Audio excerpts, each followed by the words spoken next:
मुलांनो, आज नवा दिवस, नवी कथा। आजच्या कथेचं नाव आहे तितर। तितर माहिती आहे सगळ्यांना? पक्षी आहे तितर नावाचा। याला आपल्याकडे इकडं मराठवाड्यामध्ये चितर म्हणतात, काही ठिकाणी चतुर म्हणतात आणि काही ठिकाणी तितर म्हणतात। तर या तितराची गोष्ट मी तुम्हाला सांगणार आहे। एकदा एक लेखक आणि एक मित्र रस्त्याच्या कडेने जात होते आणि रस्त्याच्या कडेला एक पक्षी विक्रेता, तितर पक्षी विकणारा रस्त्याच्या कडेला एका पिंजऱ्यामध्ये बरेचसे तितर पक्षी घेऊन विकायसाठी बसला होता। लेखकानं पाहिलं की त्या पिंजऱ्यामध्ये बरेच तितर पक्षी आहेत। लेखक त्या पक्षी विक्रेत्याच्या जवळ गेले। त्या ठिकाणी पाहिलं एक मोठा पिंजरा होता ज्याच्यामध्ये बरेच तितर पक्षी होते आणि एक छोटा पिंजरा होता त्याच्यामध्ये एकच तितर पक्षी होता, ज्याला आतमध्ये खायला मिरच्या, पेरू वगैरे टाकले होते। एक पाण्याची वाटी ठेवली होती त्याला पाणी प्यायला आणि इकडच्या जाळीमध्ये बरेच तितर पक्षी होते त्याच्या आकाराचेच। लेखकाने विचारलं की म्हणे केवढ्याला दिला हा एक पक्षी? तो म्हणे एक पक्षी 50 रुपयाला।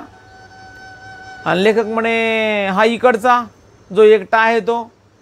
ते म्हणे नाही नाही नाही, तो विकायचा पक्षी नाही आहे, घ्यायचा असेल तर हाच घ्या 50 रुपयाला। लेखक म्हणे तो का नाही? त्या पक्षी विक्रेत्याने सांगितलं की हा जो पक्षी आहे हा माझा मुख्य पक्षी आहे। हा काय करतो, मला रोज हे तितर पकडायला मदत करतो। मी याला शेतामध्ये नेतो, जाळी लावतो, याला अगोदर त्याच्या जाळीमध्ये सोडतो आणि मग हा त्याच्या आवाजामध्ये इतर सगळ्या तितरांना तिकडे आकर्षित करतो आणि त्यांच्या आवाजामध्ये जाळीमध्ये बोलून घेतो। आणि हे सगळे पक्षी एकदा जाळ्यामध्ये अडकले की मी या सगळ्यांना घेऊन येतो, याला बाजूला काढतो आणि आणलेले पक्षी सगळे विकून टाकतो। तो म्हणे असं का? ते म्हणे पण हा केवढ्याला देणार?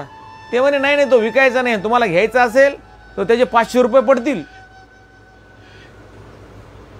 लेखक थोडंसं थांबले। त्याने एकदा त्या जाळीमधल्या सगळ्या तितरांकडे बघितलं, त्याच्याकडे बघितलं आणि खिशामध्ये हात घातला आणि म्हणाले मला तो 500 वाला पक्षी द्या, मला तो 500 रुपयाचा पक्षी द्या। त्या पक्षी विक्रेत्यानं ती 500 रुपयाची नोट घेतली आणि दिला ना तो तितर पक्षी काढून।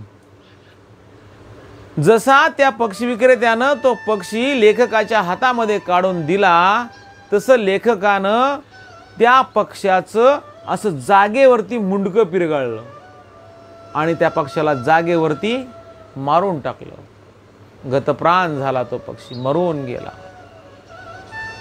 त्यानं तो पक्षी तिथंच टाकून दिला आणि लेखक रस्त्यानं निघून चालले। तेवढ्यामध्ये शेजारी असणाऱ्या मित्रानं विचारलं, का रे बाबा, एक तर तू तो 50 रुपयाचा तितर घेण्याऐवजी 500 रुपयाचा घेतलास आणि त्यालाही तिथंच मुंडकं पिरगळून मारून टाकलंस, असं का केलं? तो म्हणला अशा लोकांना या समाजामध्ये राहण्याचा काही अधिकार नाही। जे दुसऱ्याचा विश्वासघात करतात त्या लोकांना या ठिकाणी राहण्याचा काही अधिकार नाही। मित्रांनो, आपल्या या समाजामध्ये असंच आहे। आपल्या समाजामध्ये सुद्धा असे काही तितर पक्षी आहेत, असे काही तितर आहेत जे आपल्या स्वार्थासाठी आपल्या बांधवांचा विश्वासघात करतात। अरे, केसानं गळा कापणाऱ्या लोकांपासून आपण सावध राहिलं पाहिजे। आणि समाजामधील असे जे विश्वासघातकी लोक आहेत ना, या तितराप्रमाणे असणाऱ्या प्रवृत्तीचे, अशा लोकांचा वेळीच बंदोबस्त केला पाहिजे। नसता हे लोक स्वतःच्या समाजाला सुद्धा स्वतःच्या स्वार्थापायी अडचणीत आणायला मागे पुढे पाहत नाहीत। धन्यवाद।